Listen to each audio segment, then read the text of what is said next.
Magandang gabi nga po pala sa inyong lahat. So ngayon po, ang next nating topic ay paano ba mag-process o mag-fill out ng e-travel. So sa mga di nakakaalam, ginagamit po ito pag aalis tayo ng bansa.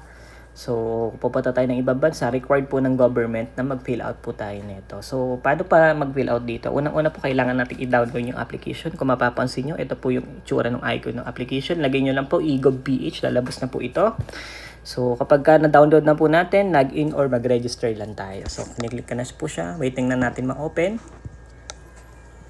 Ayan po. So, enter lang natin yung PIN. Okay.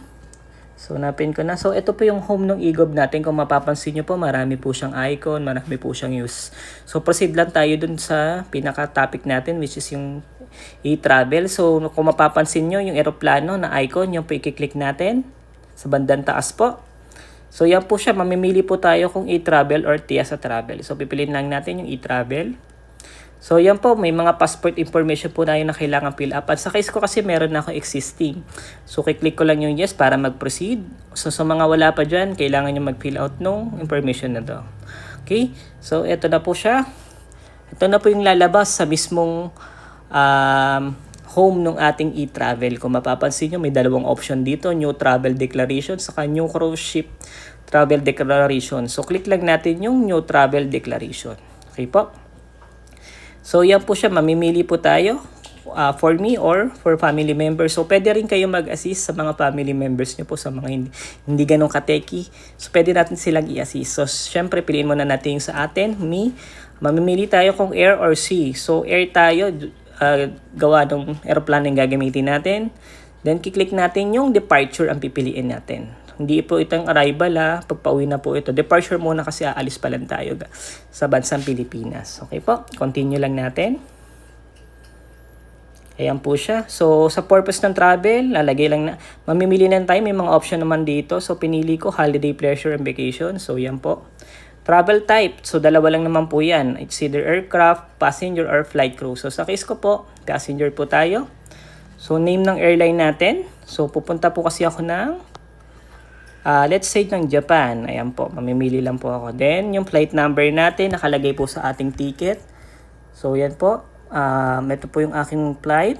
So, ang airport origin ko, saan ba dapat? So, mamimili ka dito o saang airport ka sasakay. So, syempre, sa madalas sakyan ng mga Pilipino sa NAIA. So, yan, mamimili tayo kung anong terminal ka sasakay. So, yung terminal, makikita nyo siya sa ticket ninyo. Since sa case ko, terminal 1 siya, kiklik ko yung terminal 1. Okay? So, kailan ang alis ko? So, sa alis natin, ayan po, 17 ang aking alis.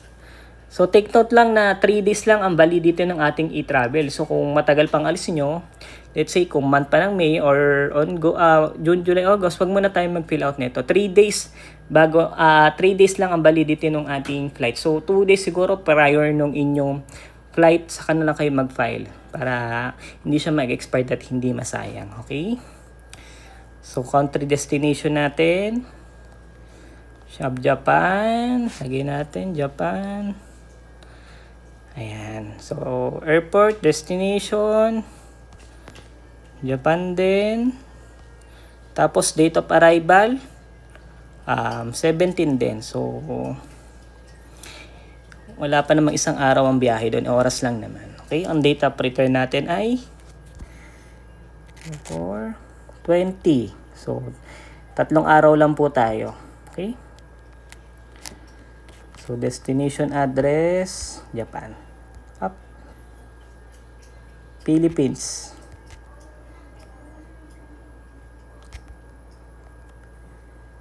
Fill na lang para shortcut.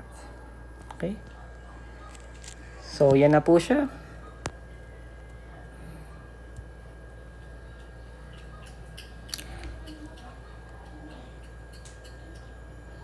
Ayan po. So, dito po, ito yung currency declaration po, nakasad po dito. I-declare po natin yung ating pera kapag nag-excess ng 50,000 pataas yung ating pera. So, kung hindi naman 50,000 pataas yung ating pera, hindi na, no need na para i-declare siya. So, piliin na lang natin siya to have declared currency values. So, ino-no ko lang siya. So, para mag-proceed siya. Okay? So, lagay lang natin yung ating pirma dito. Okay? Yan. Pirmahan lang natin. Then, click lang natin yung next. So, sa travel declaration, mamimili ka dito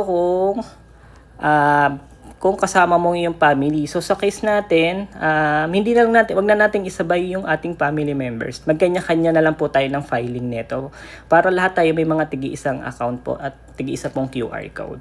So, pero depende naman po sa inyo kung gusto nyo pong isama na dito yung family nyo sa pag-fill out. Pero much better po, gawa kayo ng tigi-isang account nyo sa e-travel, tigi-isang family member po para hindi sila mahirapan. Okay po, next lang natin. You haven't selected any family members for this travel. Are you sure you're not traveling without companion? Yes lang po natin. Pero let's say po may kasama po tayo, okay lang naman po, hindi po magkakaproblema. Kahit hindi natin i-declare na kahit i-declare natin na wala tayong kasama pero may kasama tayo, wala naman pong problema doon. As long as na gagawin nyo po siya na separate na e-travel and QR code. Okay po. So ito na po siya. Aking declaration summary. So reviewin lang natin. After neto, submit na natin. Ayan po, congratulations na pa-process na po natin. So, close lang natin to. Ayan po yung pinaka-QR natin. So, isave lang po natin ito. So, yan po yung magiging QR code natin. So, pwede natin i-present to sa immigration kapag pumasok na tayo ng immigration. Or, may mga immigration din kasi na maluwag na automatically makikita na nila sa system yung e-travel nyo. Pero make sure lang po, para sure ball lang tayo kasi depende po kasi sa immigration niya kung matatapat po sa atin ay mahigpit or depende po sa kanila yan. Pero importante kailangan may copy tayo ng ating QR code. So yan lang po, save lang natin itong QR code. Pwede nyo po siyang screenshot or i-save. So yan lang po, maraming salamat po. Sana nakatulong tong video na to. Take note na 3 days lang ang validity nito. So yan, thank you so